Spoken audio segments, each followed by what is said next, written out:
U.S. citizen detained by immigration officials who dismissed his real ID as fake. Across the United States, immigration enforcement and visa regulations are undergoing major shifts, raising alarms over civil rights and due process. From the detention of a U.S. citizen during a raid to new warnings targeting international students.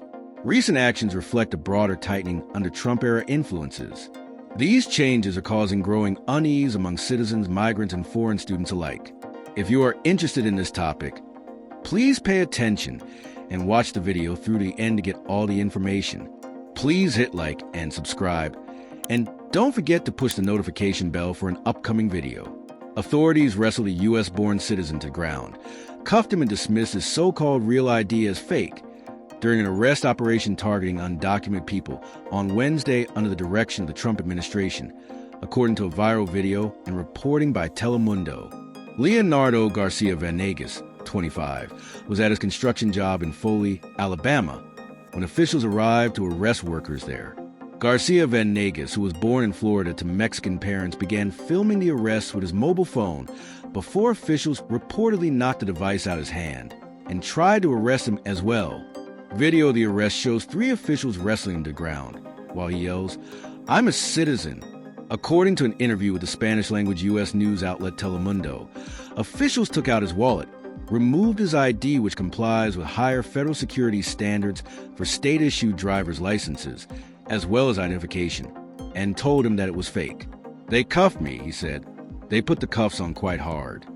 4 people at the job site were arrested, including Garcia Vanegas' brother, who is undocumented.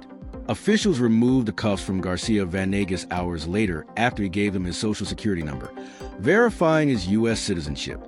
"I feel really sad, honestly, and I feel a bit nervous for everything that's happening," said Garcia Vanegas, referring to the Trump administration's ongoing immigration-related crackdown. His cousin, also a U.S. citizen, told Telemundo they both went through the process of acquiring the real ID, undergoing the protocols the administration is asking for. "I feel sad because even though we were born here, that doesn't matter anymore," the cousin said. She added, "To have our skin color has apparently become a crime, and it has become a crime deserving of this type of treatment, as if we were real criminals." In a statement to NBC News, the U.S. Department of Homeland Security accused Garcia Vanegas of having interfered with the arrest during the operation. Anyone who actively obstructs law enforcement in performance of their sworn duties, including U.S. citizens, will of course face consequences, which include arrest, the DHS's statement to NBC said. It is unclear whether the officials who cuffed Garcia Vanegas were local officials, immigration and customs enforcement agents, or other members of federal law enforcement. Since Trump came into office, various federal agencies, including the Drug Enforcement Administration, the FBI, and others, have been tasked with carrying out immigration enforcement operations. Some local police and sheriff's departments have also been deputized to carry out federal immigration arrests. As the White House attempts to carry out a promise of mass deportations that vaulted Donald Trump to victory in November's presidential election, a number of U.S. citizens have been caught up in its dragnet. Some, such as Garcia Vanegas, have been detained by officials, then released. But others, including children, have been deported. Although rare, the deportation of U.S. citizens has also happened during prior administrations. ICE arrests migrants at courthouses, opens door to fast-track deportations. Federal immigration officials arrested dozens of immigrants following their immigration court hearings in multiple U.S. cities this week, in operations that advocates said appear to target people who have been in the country for less than 2 years. U.S. immigration and customs enforcement officers detained migrants at courthouses in New York City, Phoenix, Los Angeles, and Seattle, according to family members, attorneys, and news reports. In at least some of the arrests, immigration judges had just dropped active cases against migrants, family members and advocates said. The move could potentially allow U.S. authorities to put them in a fast-track deportation process, known as expedited removal. President Donald Trump, a Republican, aims to deport record numbers of immigrants in the U.S. illegally, but has complained that U.S. courts and existing laws have slowed the effort. ICE guidance issued earlier this year directed officers to consider all immigrants previously released for expedited removal if they had not affirmatively applied for asylum. The operation showcases a new strategy to speed up deportations and bypass lengthier immigration processes. A senior U.S. Department of Homeland Security official said the effort aimed to deport immigrants allowed to enter the U.S. under former President Joe Biden, a Democrat. ICE is now following the law and placing these illegal aliens in expedited removal, as they always have been, the official said in a statement. In Phoenix, Arizona, on Tuesday and Wednesday, ICE arrested several people outside the immigration court. Among them, Giovanni Francisco and his mother from Guerrero, Mexico, who entered the country legally in 2023 after making an appointment using the Biden-era CBP One app, according to his Aunt Hilda Ramirez. Their case was dismissed Wednesday morning, records show. They didn't even give them a chance to gather their things, said Ramirez, who accompanied her sister and nephew to their hearing. GOP senator says resistance to Trump's big, beautiful bill could stop it in the Senate.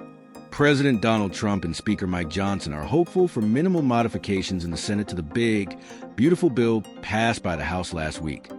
But one Republican senator said there's enough resistance to halt the bill unless there are significant changes. The first goal of our budget reconciliation process should be to reduce the deficit.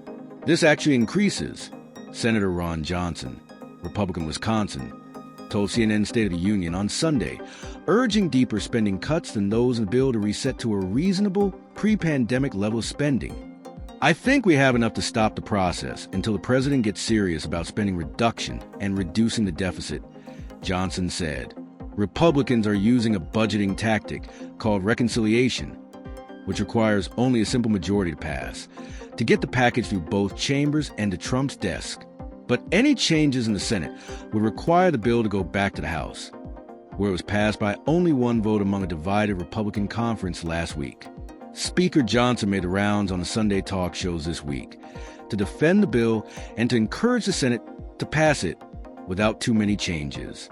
I encourage them, to do their work, of course, as we all anticipate, but to make as few modifications to this package as possible, because remembering that we've got to pass it one more time to ratify their changes in the House, Johnson told State of the Union. And I have a very delicate balance here, very delicate equilibrium that we've reached over a long period of time, and it's best not to meddle with it too much. The Speaker emphasized the need to expedite the bill's passage and expressed hope that the president could sign it by Independence Day. Why is that so important? Because we've got to get relief to the American people, and that we also need to, for political purposes, give a lot of time, enough time for everyone to see that this package actually is what we say. It's going to help the country. It's going to help the economy, he said. But Senator Johnson criticized the rush process, saying, you have to do the work, which takes time. That's part of the problem. The problem here is we've rushed this process. We haven't taken the time. We've done the same old way, exempted most programs. Another issue with the bill in the Senate is that it raises the debt ceiling, which some GOP senators said they want to deal with separately rather than add it to the package that cuts spending and makes Trump's 2017 tax cuts permanent.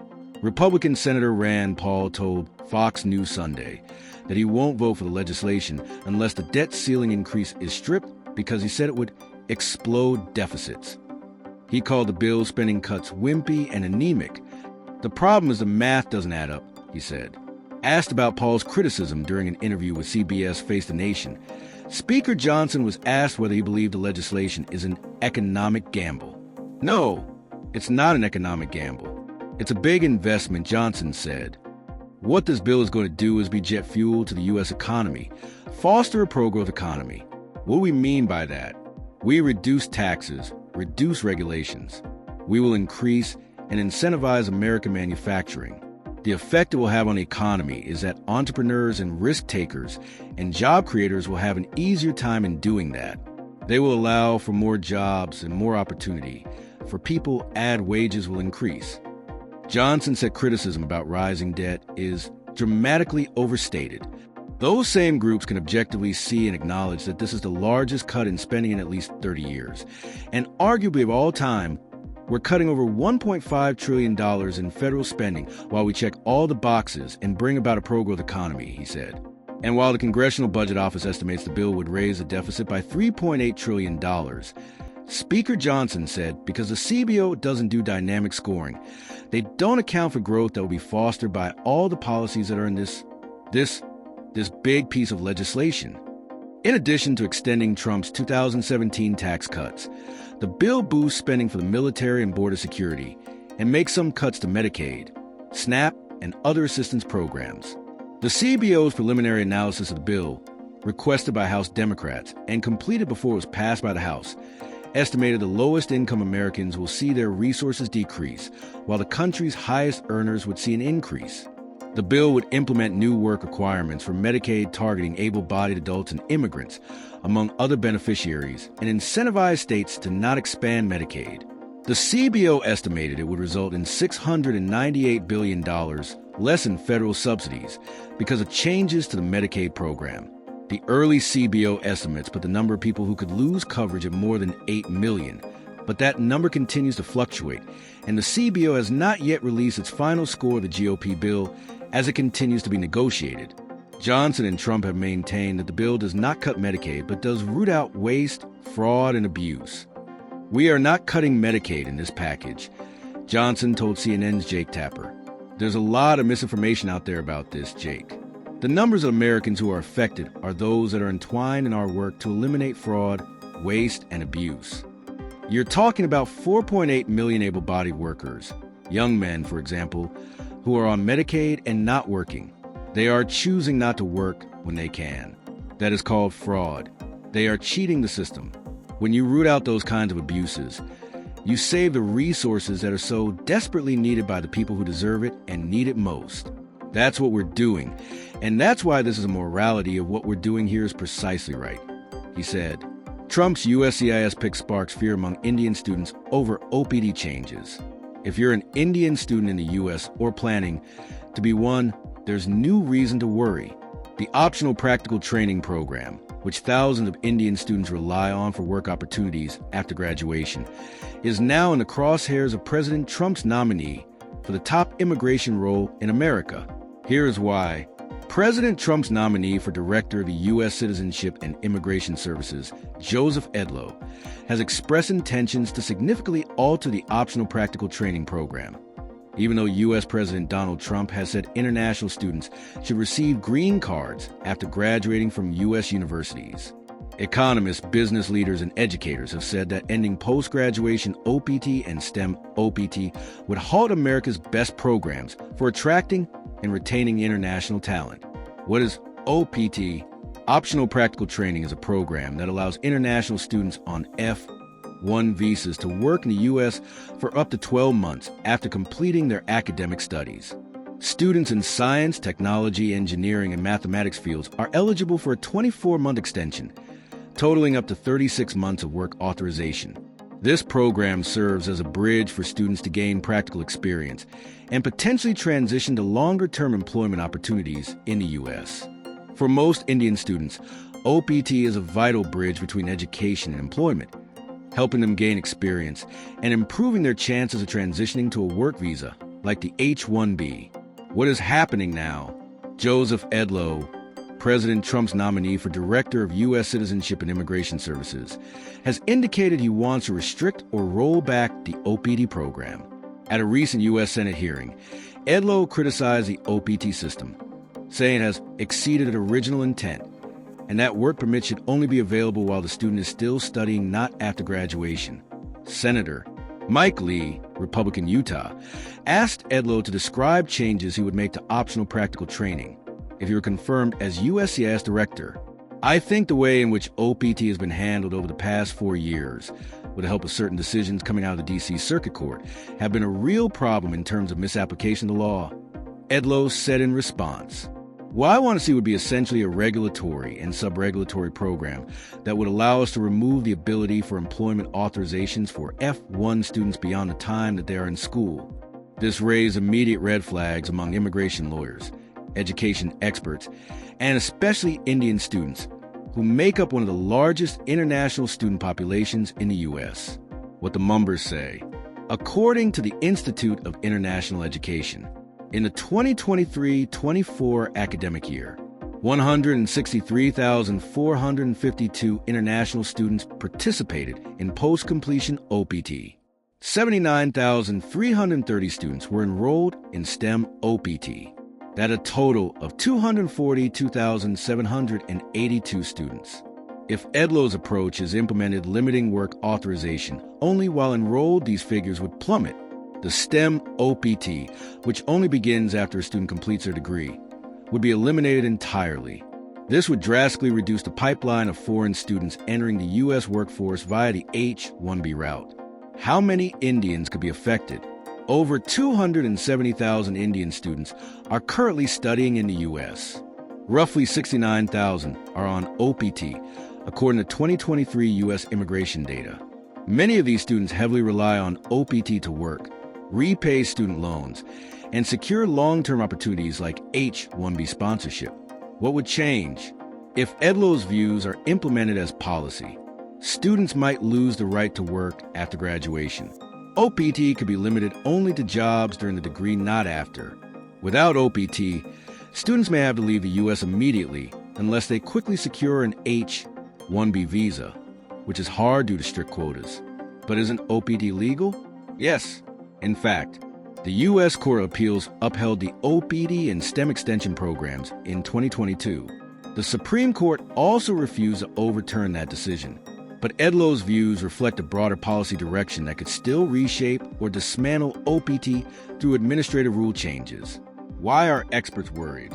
Experts say cutting OPT would hurt U.S. universities, which attract top talent from India, China, and other countries, push international students to consider other countries like Canada, Australia, or the UK, damage the U.S. tech and innovation sectors, which rely on skilled foreign graduates. Miriam Feldblum, head of the President's Alliance on Higher Education and Immigration, told Forbes that experiential learning is a core component of U.S. education and warned that restricting OPT would undermine the country's ability to compete globally. Any rollback of OPT will severely harm international students and our ability to attract talented students from around the world. Our nation's global competitiveness, economic growth, national research capacity, and future innovation. Miriam was quoted by Forbes as saying, "What should Indian students do? Monitor U.S. policy developments closely, especially immigration announcements ahead of the 2024 election. Plan ahead, have backup options like Canada, the UK, or Australia, where post-study work rights are clearer. Consult with your university's international office and immigration advisors. Know your timelines, understand how changes might affect your graduation year or OPT eligibility. If you drop out, skip classes, U.S. warns international students, including Indians, of visa cancellation. Amid tightening of immigration regulations under the Donald Trump administration, the U.S. government Tuesday issued a notification warning international students that their visas may be revoked if they skip classes, drop out, or leave program of study without informing. The latest announcement was shared by the U.S. Embassy in India. If you drop out, skip classes, or leave your program of study without informing your school, your student visa may be revoked, and you may lose eligibility for future U.S. visas. Always adhere to the terms of your visa and maintain your student status to avoid any issues. The post on X read. This comes about 4 days after a federal judge in California temporarily blocked the Trump administration from revoking the legal status of international students across the U.S., while a lawsuit challenging earlier terminations proceeds. On Thursday, U.S. District Judge Jeffrey S. White in Oakland issued an injunction preventing the government from arresting, incarcerating, or relocating students based solely on their visa status until the case is resolved, news agency AP reported. Students can still be detained for other reasons, and their status may be revoked if they're convicted of violent crimes with prison terms longer than a year. Over 4,700 international students had their permission to study in the U.S. canceled this spring with little notice or explanation as part of Trump's crackdown on immigrants and foreign nationals. The AP report read, according to Ministry of External Affairs of India, at least 295 more Indian nationals were set for deportation from the U.S. In a written response to a query by Lok Sabha MP Rajaram Singh, Minister of State for External Affairs Kirtivardhan Singh said the MEA had registered its strong concerns regarding the need to accommodate the religious sensitivities and food preferences of the deportees. Indians deported from the U.S. Since Trump took office in January this year, 388 Indians have been deported from the U.S., mostly in February. Of the 388, at least 153 are from Punjab. The MEA had said, from January 2025 till date, a total of 388 deportees arrived in India from the U.S. Of these, a total of 333 Indian nationals arrived in Amritsar from the U.S. on 3 deportation flights that landed on 15th and February 16th, 2025 respectively. Separately, 55 Indian deportees arrived in New Delhi from the U.S. via Panama on commercial flights. The ministry said in response to a query by MP Kathir Anand in March this year.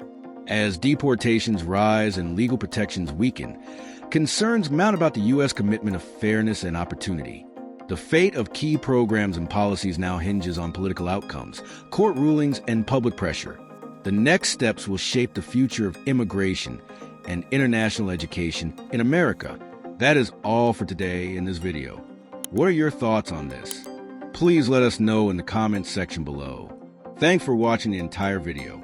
Hopefully, the information is useful to you. See you later in the next video. Till then, take care.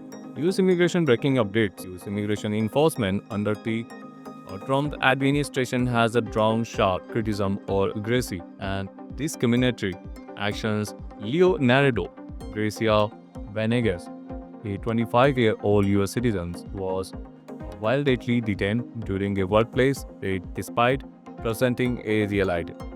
Officials dismiss his IDs as a fake and only release him after verifying his social security number. The Department of Homeland Security claimed he interfered with officers. Concurrently, ICE conducted courthouse raids nationwide, arresting immigrants, whose cases were just dismissed in expedited removal efforts.